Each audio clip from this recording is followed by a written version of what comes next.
दोस्तों, दो कट्टर दुश्मन जब एक साथ आते हैं तो यकीन मानिए एक ऐसी बात होती है जिसका अंदाजा लगाना मुश्किल होता है। और वो भी दो ऐसे दुश्मन जिनमें एक जियोपॉलिटिक्स में नीचे जा रहा है और माना जा रहा है कि विश्व राजनीति में उसका दबदबा धीरे धीरे कम हो रहा है, और दूसरा वो जिसकी वजह से पहले का रुतबा कम होता जा रहा है। और इससे भी बड़ी बात यह है कि दूसरा वाला पहले को हटाकर उसकी जगह लेने के लिए बिल्कुल तैयार है। जी हां, थंबनेल देखकर आप भी आश्चर्य कर रहे होंगे कि भला ऐसा क्या हो गया कि अमेरिका चीन के गले में बाहें डाले उसकी मिन्नतें कर रहा है और ऐसे दिखावा कर रहा है कि चलो ठीक है, हम दोनों दुश्मन हैं, लेकिन इस मामले में हम दोनों ही चोट खाए हुए हैं, तो हमारी मदद कर दो। हो सकता है जो बात आप सुन रहे हो उस पर यकीन ना कर रहे हो, तो चलो मैं आपको सारी बात बता देता हूं। लेकिन आपसे रिक्वेस्ट है कि वीडियो को लाइक कीजिए और चैनल को सब्सक्राइब कर लीजिए, क्योंकि यहाँ आपको डिफेंस, फाइनेंस और फॉरेन पॉलिसी पर वीडियोस रोज मिलते हैं। तो दोस्तों, दुनिया में दो फाड़ हो रहे हैं। उनमें एक तरफ अमेरिका के साथ यूरोप, ऑस्ट्रेलिया, जापान, दक्षिण कोरिया हैं, जबकि दूसरे खेमे में अमेरिका और उसके साथियों द्वारा सताए गए ऐसे देश हैं जिन पर अमेरिका ने या अमेरिका के कहने पर यूरोप या यूएन या आईएमएफ जैसे अमेरिकी कंट्रोल वाले संगठनों ने प्रतिबंध लगाए हैं।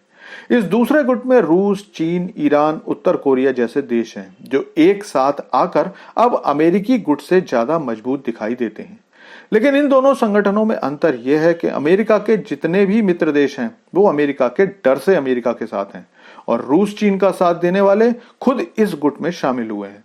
अब ये तो मैंने आपको बताया ही था कि रूस क्योंकि पिछले 2 साल से ज्यादा समय से यूक्रेन के साथ लड़ाई कर रहा है, तो रूस के पास हथियारों और सैनिकों की कमी हो गई है। हथियार तो वो ईरान से, चीन से या उत्तर कोरिया से ले लेता है, लेकिन सैनिकों की घटती कमी पूरा करने का रूस के पास केवल एक ही रास्ता था, और वो है उत्तर कोरिया। और उत्तर कोरिया ने भी यूक्रेन से लड़ाई के लिए अपने लगभग 10,000 सैनिक रूस भेज दिए। उत्तर कोरिया के सैनिकों के यूक्रेन से लड़ने की बात सुनकर अमेरिका और नाटो देशों का जैसे गला ही सूख गया है, क्योंकि यूरोपीय देशों से जितनी नफरत रूसी सैनिक नहीं करते, उससे ज्यादा नफरत उत्तर कोरिया के सैनिक करते हैं। और इसकी वजह यह है कि इन पश्चिमी देशों के प्रतिबंधों के कारण ही उत्तर कोरिया में आज हालात सबसे ज्यादा खराब हैं। और उत्तर कोरिया की इस जबरदस्त नफरत को अमेरिका भी जानता है। इसीलिए 2 दिन पहले अमेरिकी विदेश मंत्री एंटनी ब्लिंकन, अमेरिकी रक्षा मंत्री लॉयड ऑस्टिन और उनके दक्षिणी कोरियाई समकक्ष ने एक प्रेस कॉन्फ्रेंस की, जिसमें उन्होंने बताया कि अमेरिकी सरकार के प्रतिनिधियों ने 2 दिन पहले ही अमेरिका में चीन के अधिकारियों से मुलाकात की। मतलब इस घटनाक्रम से अमेरिका इतना ज्यादा घबराया हुआ है कि उसने अपने अधिकारी चीनी अधिकारियों के पास भेज दिए और ये रिक्वेस्ट की कि आप उत्तर कोरिया पर प्रभाव डालकर उत्तर कोरिया को इस बात के लिए राजी कीजिए कि वो वहां अपने सैनिक लड़ने के लिए न भेजें। अमेरिका के अनुसार लगभग 8,000 कोरियाई सैनिक रूस के कुर्स्क क्षेत्र में रूसी सेना के साथ मिलकर यूक्रेनी सैनिकों से लड़ रहे हैं। लेकिन अब आपका सवाल होगा कि अमेरिका को इससे क्या फर्क पड़ता है। अगर यूक्रेन की सेना लड़ रही है तो चाहे रूसी सैनिक हो या उत्तर कोरिया के सैनिक, उन्हें इससे कोई फर्क नहीं पड़ना चाहिए।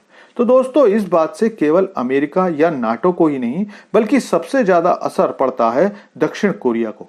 दरअसल उत्तर यह है कि जब ये उत्तर कोरिया के सैनिक लौटकर अपने देश जाएंगे तो वो रूसी सेना द्वारा पूरी तरह से ट्रेंड हो चुके होंगे। रूसी सेना उन्हें तोपखाने, ड्रोन और खाई साफ करने जैसे कामों में ट्रेंड कर रही है।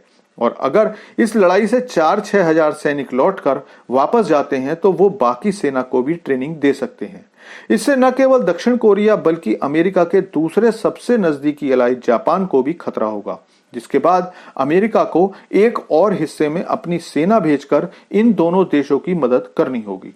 और इसीलिए अमेरिका, जो हर समय चीन पर उत्तर कोरिया की मदद करने का आरोप लगाकर उसकी निंदा करता है, आज खुद चीन से रिक्वेस्ट कर रहा है कि भाई अपने दोस्तों को समझाओ, हमारी दुश्मनी अपनी जगह है, लेकिन उत्तर कोरिया से कहो कि अपने सैनिक ना भेजें।